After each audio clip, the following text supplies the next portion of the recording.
حضرت عوف بن مالک رضی اللہ تعالی عنہ الاشجعی حضور کی خدمت میں حاضر ہوئے اور عرض گزار ہوئے کہ میرا بیٹا سالم مشرکین کی قید میں ہے اور میں فاقوں کی حالت میں ہوں. تو فرمایا آل محمد کے پاس ایک سیر جو ہیں، بس اس کے علاوہ ہمارے پاس بھی کھانے کے لیے دنیاوی اسباب نہیں ہیں. کہا صبر کرو اور اللہ سے ڈرو اور لا حول ولا قوت الا باللہ کثرت کے ساتھ پڑھو. یہ ایسا وظیفہ ہے، ایک حدیث پاک میں آتا ہے کہ یہ 99 بیماریوں کا علاج ہے. اس میں سب سے کم درجے کی بیماری ہم اور غم ہے. یہ دکھوں کا مداوع ہے، مشکلات کا علاج ہے، اور یہ وظیفہ میرے حضور نے بتایا. حضرت ابو ذر غفاری رضی اللہ تعالیٰ عنہ کو حضور نے 5 چیزیں بتائی تھی. ان میں سے 5ویں چیز یہ تھی کہ ابو ذر کثرت کے ساتھ لا حول ولا قوت الا باللہ پڑھا کرو. فرمایا عرش الہی کے نیچے ایک خاص خزانہ ہے، یہ وظیفہ وہاں سے آیا ہے. یہ زندگی میں معمول بنا لو. جب پھنس جاؤ، مشکلات میں آ جاؤ تو لا حول ولا قوت الا باللہ پڑھو، اللہ راستے کھولے گا. تو حضور نے 3 چیزیں فرمائی: اللہ سے ڈرو، صبر کرو اور کثرت کے ساتھ لا حول ولا قوت الا باللہ پڑھو.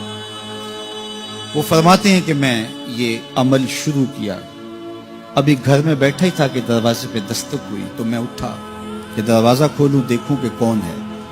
تو دروازہ کھولا، دیکھا میرا بیٹا کھڑا ہے اور اس کے پیچھے 100 اونٹ کھڑے ہیں.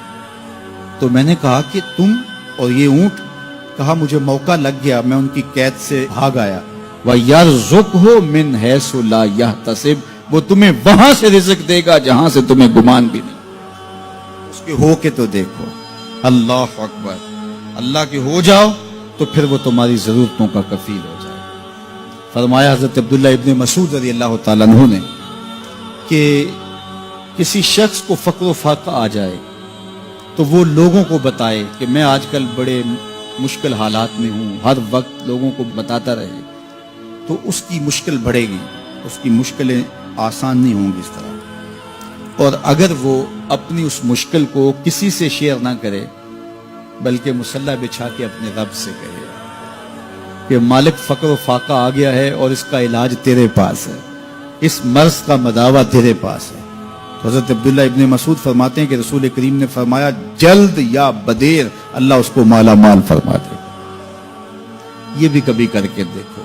مشکل آ جائے، فاقہ آ جائے، مصیبت آ جائے، کسی سے نہ کہو، صرف اپنے رب سے کہو، پھر دیکھنا اس کی کرم نوازیوں کا می کیسے برستا ہے. دین کی بات پھیلانا صدقہ جاریہ ہے. ثواب کی نیت سے ویڈیو کو شیئر ضرور کیجیے. جزاک اللہ.